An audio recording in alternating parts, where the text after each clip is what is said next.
নমস্কার। আজকে এসছি বড় মার কাছে পুজো দিতে।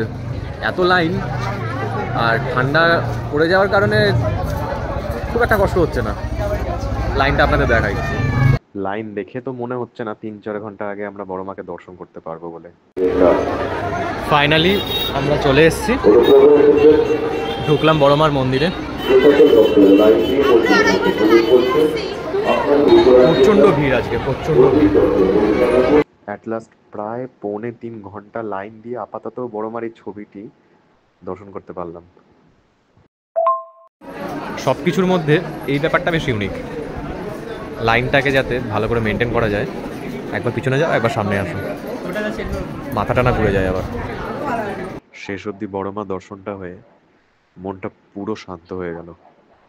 সকাল থেকে কিছু না খেয়ে পুজো দেওয়ার পরে এত জোরে খিদে পেয়েছিল যে আমরা কচুরি খেতে গেছিলাম। দুঃখের বিষয় সেই ভিডিওটিই করা হয়নি। অবশেষে এখন বাড়ি ফেরার পালা।